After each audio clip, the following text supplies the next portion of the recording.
ನಾನು ಮಾಡಿರುವಂಥ ಹಿಂದಿನ ವಿಡಿಯೋದಲ್ಲಿ ಯಾರ್ಯಾರು ಕಮೆಂಟನ್ನು ಮಾಡಿದ್ರೋ ಆ ಕಮೆಂಟ್ಗಳಿಗೆ ಉತ್ತರವನ್ನು ಕೊಡೋದಕ್ಕೆ ಈ ಒಂದು ವಿಡಿಯೋದನ್ನು ಮಾಡ್ತಾ ಇದ್ದೇನೆ.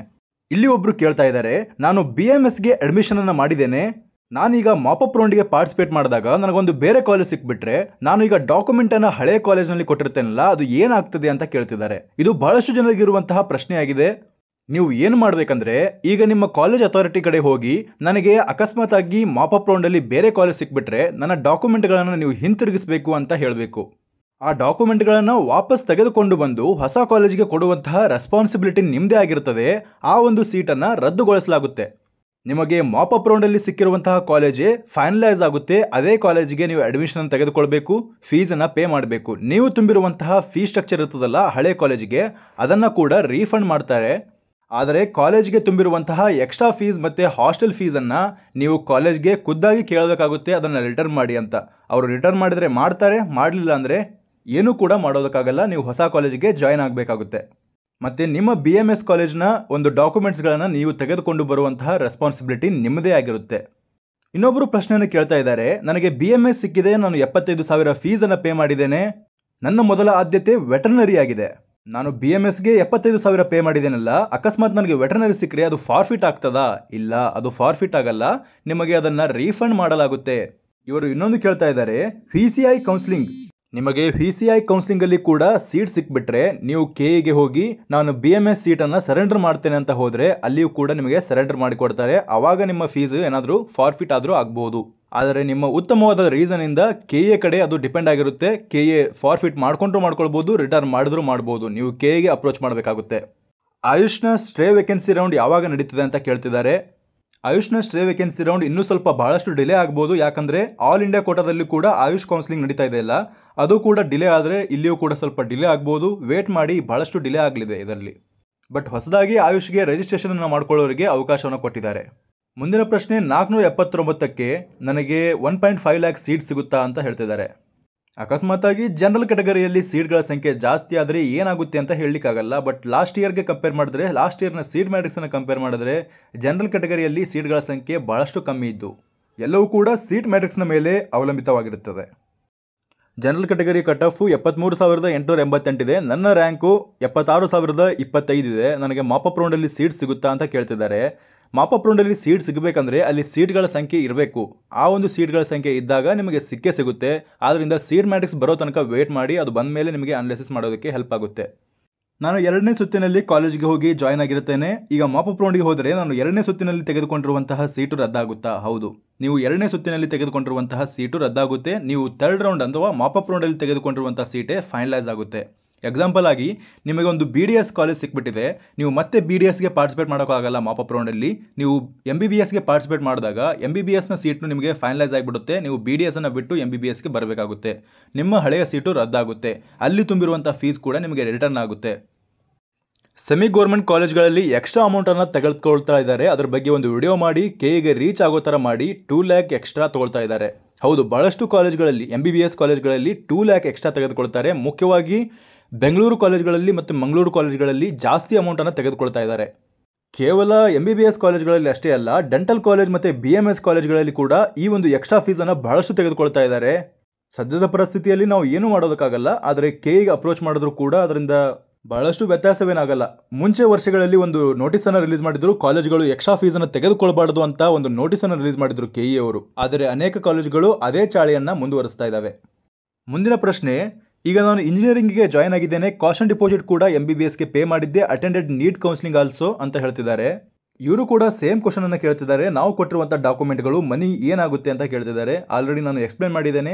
ಡಾಕ್ಯುಮೆಂಟ್ಸ್ಗಳನ್ನು ತರುವಂತಹ ರೆಸ್ಪಾನ್ಸಿಬಿಲಿಟಿ ನಿಮ್ಮದು, ಅದೇ ರೀತಿ ಮನಿ ನಿಮಗೆ ವಾಪಸ್ ರೀಫಂಡ್ ಆಗುತ್ತೆ. ಎಕ್ಸ್ಟ್ರಾ ಅಮೌಂಟನ್ನು ರೀಫಂಡ್ ಮಾಡಿದ್ರೆ ಮಾಡ್ಬೋದು, ಮಾಡದೇನೂ ಇರ್ಬೋದು. ಮುಂದಿನ ಪ್ರಶ್ನೆ, 2nd ರೌಂಡಲ್ಲಿ ನನಗೆ ಸೀಟ್ ಸಿಕ್ಕಿದೆ, ನಾನು ಮಾಪಪ್ ರೌಂಡಿಗೆ ಪಾರ್ಟಿಸಿಪೇಟ್ ಮಾಡ್ಬೋದಾ? ಹೌದು, ನೀವು BMS ಸೀಟ್ ಸಿಕ್ಕಿದ್ರೆ MBBS ಸಲುವಾಗಿ ಪಾರ್ಟಿಸಿಪೇಟ್ ಮಾಡ್ಬೋದು. BMS ಸೀಟ್ ಸಿಕ್ಕಿದ್ರೆ BDS ಸಲುವಾಗಿ ಪಾರ್ಟಿಸಿಪೇಟ್ ಮಾಡ್ಬೋದು. ಆದರೆ BMS ಸೀಟ್ ಸಿಕ್ಕಿದ್ರೆ BMS ಸಲುವಾಗಿ ಪಾರ್ಟಿಸಿಪೇಟ್ ಮಾಡೋಕ್ಕಾಗಲ್ಲ. MBBS ಸೀಟ್ ಸಿಕ್ಕಿದ್ರೆ MBBS ಸಲುವಾಗಿ ಮಾಪಪ್ ರೌಂಡಲ್ಲಿ ಪಾರ್ಟಿಸಿಪೇಟ್ ಮಾಡೋಕ್ಕಾಗಲ್ಲ. BDS ಸಿಕ್ಕಿದ್ರೆ BDS ಮಾಪಪ್ ರೌಂಡಿಗೆ ಪಾರ್ಟಿಸಿಪೇಟ್ ಮಾಡೋಕ್ಕಾಗಲ್ಲ. ಕೇವಲ ನೀವು BDS ಸಿಕ್ಕಿದ್ರೆ MBBS ಮತ್ತು BMS, ಅದೇ ರೀತಿ BMS ಸಿಕ್ಕಿದ್ರೆ MBBS ಮತ್ತು BDS, ಈ ರೀತಿಯಲ್ಲಿ ನೀವು ಪಾರ್ಟಿಸಿಪೇಟ್ ಮಾಡ್ಬೋದಾಗಿರುತ್ತೆ. ನಾನು ಲಾಗಿನ್ ಆಗ್ತಾ ಇದ್ದೇನೆ, ಪಾಸ್ವರ್ಡ್ ಇನ್ಕರೆಕ್ಟ್ ಅಂತ ಬರ್ತಾ ಇದೆ, ಹೆಲ್ಪ್ ಮಾಡಿ ಅಂತ ಕೇಳ್ತಿದ್ದಾರೆ.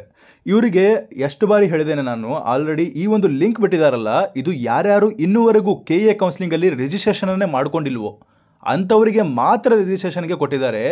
ಆಲ್ರೆಡಿ ಅದರ ಬಗ್ಗೆ ನೋಟಿಫಿಕೇಷನನ್ನು ಕೊಟ್ಟಿದ್ದಾರೆ, ಅದರ ಬಗ್ಗೆ ನಾನು ವಿಡಿಯೋನೂ ಕೂಡ ಮಾಡಿದ್ದೇನೆ. ಮತ್ತೆ ಇದೇ ಕ್ವಶನನ್ನು ಕೇಳ್ತಿದ್ದಾರೆ, ನಿಮ್ಮ ಹತ್ತಿರ ನೀಟ್ನ ಒಂದು ವೆರಿಫಿಕೇಷನ್ ಸ್ಲಿಪ್ ಇದೆಯಲ್ಲ, ಅದರಲ್ಲಿ ನಿಮ್ಮ ನೀಟ್ ಅಂಕಗಳು ಬಂದಿದೆಯಾ, ಅದನ್ನು ಕರೆಕ್ಟಾಗಿ ಚೆಕ್ ಮಾಡ್ಕೊಳ್ಳಿ. ನೀಟ್ ಅಂಕಗಳು ಬಂದಿದ್ದರೆ ನೀವೀಗ ಯಾವುದೇ ಪ್ರೊಸೆಸನ್ನು ಕಂಟಿನ್ಯೂ ಮಾಡುವಂತಹ ಅವಶ್ಯಕತೆ ಇಲ್ಲ. ಡೈರೆಕ್ಟ್ ನಿಮಗೆ ಆಪ್ಷನ್ ಎಂಟ್ರಿಯನ್ನು ಕೊಟ್ಟಾಗ ಆಪ್ಷನ್ ಎಂಟ್ರಿಯನ್ನು ಮಾಡ್ಕೊಳ್ಳೋದಿರುತ್ತೆ. ಮತ್ತೆ ಹೋಗಿ ರಿಜಿಸ್ಟ್ರೇಷನನ್ನು ಮಾಡ್ಕೊಳ್ಳೋದು ಯಾಕೆ ಮಾಡ್ಕೊಳ್ತೀರಾ? ರಿಜಿಸ್ಟ್ರೇಷನ್ ಮಾಡ್ಕೊಳ್ಳುವಂತಹ ಅವಶ್ಯಕತೆ ಇಲ್ಲ. ಒಂದೇ ಎರಡೆರಡು ಬಾರಿ ನೀವು KAಯಲ್ಲಿ ರಿಜಿಸ್ಟ್ರೇಷನ್ ಮಾಡಿಕೊಂಡ್ರೆ ಏನು ಉಪಯೋಗ? ಇನ್ನೊಂದು ಬಾರಿ ಹೇಳ್ತಾ ಇದ್ದೇನೆ, ನಿಮ್ಮ ಹತ್ತಿರ ವೆರಿಫಿಕೇಷನ್ ಸ್ಲಿಪ್ಪಲ್ಲಿ ನೀಟ್ ಅಂಕಗಳನ್ನು ತೋರಿಸ್ತಾ ಇದ್ದರೆ ನೀವು ಯಾವುದೇ ರಿಜಿಸ್ಟ್ರೇಷನನ್ನು ಮಾಡಿಕೊಳ್ಳುವಂತಹ ಅವಶ್ಯಕತೆ ಇರೋದಿಲ್ಲ. ಇನ್ನೊಬ್ಬರು ಕೇಳ್ತಾ ಇದ್ದಾರೆ, ಈಗ MBBS ಕೌನ್ಸಿಲಿಂಗ್ ಕೂಡ ಮುಗಿದಿದೆ, ಆಲ್ರೆಡಿ ವೆಟರ್ನರಿ ಸೀಟು ಮತ್ತು BSc ಅಗ್ರಿಕಲ್ಚರ್ ಸೀಟಲ್ಲಿ ವೇಕೆಂಟ್ ಉಳಿದಿರ್ತಾವಲ್ಲ, ಅವುಗಳನ್ನು ಇನ್ನೊಂದು ರೌಂಡನ್ನು ಮಾಡ್ತಾರಾ ಅಂತ ಕೇಳ್ತಿದ್ದಾರೆ.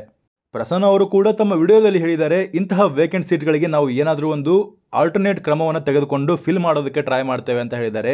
ಲಾಸ್ಟ್ ಇಯರ್ನ ಕಂಪೇರ್ ಮಾಡಿದ್ರೆ ಲಾಸ್ಟ್ ಇಯರ್ ಕೂಡ ಒಂದು ಸ್ಪೆಷಲ್ ರೌಂಡನ್ನು ಮಾಡಿದ್ರು ಇಂತಹ ವೇಕೆಂಟ್ ಸೀಟ್ಗಳಿಗೆ.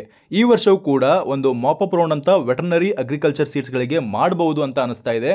ಅದನ್ನು ಮಾಡುವುದಾದರೆ KA ವೆಬ್ಸೈಟಲ್ಲಿ ಅದನ್ನು ಪ್ರಕಟಗೊಳಿಸ್ತಾರೆ, ಅದರ ಶೆಡ್ಯೂಲನ್ನು ಕೂಡ ಪ್ರಕಟಗೊಳಿಸ್ತಾರೆ. ನೀವು ಕರೆಕ್ಟಾಗಿ ಚೆಕ್ ಮಾಡ್ಕೊಳ್ತಾ ಇರಬೇಕಾಗುತ್ತೆ. ಇನ್ನೊಂದು ಪ್ರಶ್ನೆ, ಈಗ ನಾನು ಮಾಪಪ್ ರೌಂಡಿಗೆ ಕಾಷನ್ ಡಿಪಾಸಿಟನ್ನು ಪೇ ಮಾಡೋದಕ್ಕೆ ಅಲೌ ಮಾಡ್ತಾರಾ?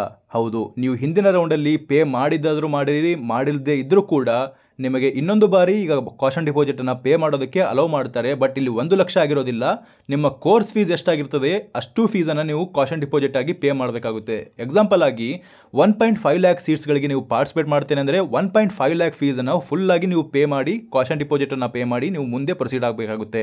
ಅದೇ ರೀತಿ ನೀವು 12 ಲಕ್ಷದ ಸೀಟ್ಗಳಿಗೆ ಪಾರ್ಟಿಸಿಪೇಟ್ ಮಾಡ್ತೇನೆ ಅಂದರೆ 12 ಲಕ್ಷವನ್ನು ಕೂಡ ಕಾಷನ್ ಡಿಪಾಸಿಟ್ ಆಗಿ ಇಡಬೇಕಾಗುತ್ತೆ. ಅದೇ ರೀತಿ ನೀವು 22 ಲಕ್ಷದ ಫೀ ಸ್ಟ್ರಕ್ಚರ್ಗೆ ಪಾರ್ಟಿಸಿಪೇಟ್ ಮಾಡ್ತೇನೆ ಅಂದರೆ 20 ಲಕ್ಷವನ್ನು ನೀವು ಕಾಷನ್ ಡಿಪಾಸಿಟ್ ಆಗಿ ಇಡಬೇಕಾಗುತ್ತೆ. ಅದೇ ರೀತಿ ಮ್ಯಾನೇಜ್ಮೆಂಟ್ ಕೋಟಾಗಳಿಗೆ ಪಾರ್ಟಿಸಿಪೇಟ್ ಮಾಡ್ತೇನೆ ಅಂದರೆ 25 ಲಕ್ಷವನ್ನು ನೀವು ಕಾಷನ್ ಡಿಪಾಸಿಟ್ ಆಗಿ ಇಟ್ಟು ನೀವು ಮಾಪಪ್ ರೌಂಡಿಗೆ ಪಾರ್ಟಿಸಿಪೇಟ್ ಮಾಡ್ಬೋದಾಗಿರುತ್ತೆ.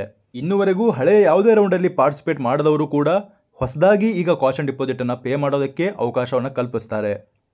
ನ್ಯೂಸಲ್ಲಿ ಸೆನ್ಸೇಷನ್ ಕ್ರಿಯೇಟ್ ಮಾಡಿರುವಂತಹ 21 ಸೀಟ್ಗಳನ್ನು ಅಕ್ರಮವಾಗಿ ಸೀಟ್ಗಳನ್ನು ತೆಗೆದುಕೊಂಡಿರುವಂತಹ ವಿದ್ಯಾರ್ಥಿಗಳನ್ನು ಅವರಿಂದ ಕೌನ್ಸಿಲಿಂಗಿಂದ ಹೊರಗಡೆ ಹಾಕಿದ್ದಾರೆ. ಆ ಸೀಟ್ಗಳನ್ನು ವಾಪಸ್ಸು ಕೌನ್ಸಿಲಿಂಗಲ್ಲಿ ಸೆಕೆಂಡ್ ರೌಂಡಲ್ಲಿಯೇ ಇನ್ವಾಲ್ವ್ ಮಾಡಿ ಆ ಸೀಟ್ಗಳನ್ನು ಅಲಾಟ್ ಮಾಡಿರ್ತಾರೆ.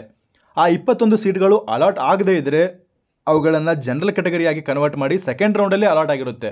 ಅಂದರೆ ಸಿಸ್ಟಮ್ ಇರ್ತದಲ್ಲ, ಕಂಪ್ಯೂಟರ್ ಸಿಸ್ಟಮು, ಅಂದರೆ ಅವರು ವರ್ಕ್ ಮಾಡುವಂಥ ಸಿಸ್ಟಮ್ ಇರ್ತದಲ್ಲ KA ಸಿಸ್ಟಮು, ಆ ಸಿಸ್ಟಮ್ ಏನು ಮಾಡುತ್ತೆ, ಯಾವುದಾದ್ರು ಒಂದು ಕ್ಯಾಟಗರಿಯಲ್ಲಿ ಸೀಟ್ಗಳು ಉಳಿದ್ರೆ ಅಂಥ ಸೀಟ್ಗಳನ್ನು ಜನರಲಲ್ಲಿ ಕನ್ವರ್ಟ್ ಮಾಡಿ ಅಲಾಟ್ ಮಾಡೋದಕ್ಕೆ ಟ್ರೈ ಮಾಡುತ್ತೆ.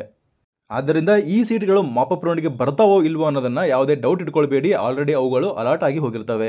100% ಸೀಟ್ಸ್ಗಳು ಸೆಕೆಂಡ್ ರೌಂಡಲ್ಲಿ ಅಲಾಟ್ ಆಗೋದ್ರಿಂದ ಈ ಸೀಟ್ಗಳು ಕೂಡ ಅಲ್ಲಿಯೇ ಅಲಾಟ್ ಆಗಿಬಿಟ್ಟಿರ್ತದೆ. ಸೀಟ್ ಮ್ಯಾಟ್ರಿಕ್ಸ್ ಯಾವಾಗ ರಿಲೀಸ್ ಆಗ್ತದೆ ಅಂತ ಕೇಳ್ತಿದ್ದಾರೆ. ಸೀಟ್ ಮ್ಯಾಟ್ರಿಕ್ಸ್ ನೋಡಿ, ಈ all India counselling 3rd round ಇದೆಯಲ್ಲ, ಆ 3rd ರೌಂಡ್ಗೆ ಯಾವಾಗ ಸೀಟ್ ಮ್ಯಾಟ್ರಿಕ್ಸ್ ರಿಲೀಸ್ ಆಗ್ತದೋ, ಕೌನ್ಸಿಲಿಂಗ್ ಸ್ಟಾರ್ಟ್ ಆಗ್ತದೋ, ಅದೇ ಸಮಯದಲ್ಲಿ KA ಅವರು ಕೂಡ ಮಾಪಪ್ ರೌಂಡನ್ನು ನಡೆಸುವಂಥ ಸಾಧ್ಯತೆ ಇರ್ತದೆ. ಆದರೆ ಕಾದು ನೋಡಬೇಕು ಯಾವಾಗ ಈ ಒಂದು ಸೀಟ್ ಮ್ಯಾಟ್ರಿಕ್ಸ್ ರಿಲೀಸ್ ಆಗ್ತದೆ ಅಂತ ನೋಡಬೇಕಾಗಿತ್ತೆ. ಈಗ ಮಾಪಪ್ ರೌಂಡ್ ಬಗ್ಗೆ ಲಾಸ್ಟ್ ವಿಡಿಯೋದಲ್ಲಿ ಕೇಳಿರುವಂತಹ ಎಲ್ಲ ಕಮೆಂಟ್ಗಳನ್ನು ಸಾಲ್ವ್ ಮಾಡೋದಕ್ಕೆ ಟ್ರೈ ಮಾಡಿದ್ದೇನೆ. ಇನ್ನೂ ಏನಾದರೂ ಡೌಟ್ಗಳಿದ್ದರೆ ಕೆಳಗೆ ಕಮೆಂಟ್ ಬಾಕ್ಸಲ್ಲಿ ಕಮೆಂಟನ್ನು ಮಾಡೋದನ್ನು ಮರಿಬೇಡಿ. ಇದಿಷ್ಟಾಗಿತ್ತು ಈವರೆಗಿನ ವಿಷಯ. ಈ ವಿಷಯ ನಿಮಗೆ ಇಷ್ಟವಾಗಿದ್ದರೆ ಚಾನಲ್ನ ಸಬ್ಸ್ಕ್ರೈಬ್ ಮಾಡ್ಕೊಳ್ಳಿ, ಹಾಗೆ ನಿಮ್ಮ ಫ್ರೆಂಡ್ಸ್ಗಳಿಗೂ ಈ ವಿಷಯವನ್ನು ಶೇರ್ ಮಾಡಿ. ಧನ್ಯವಾದಗಳು.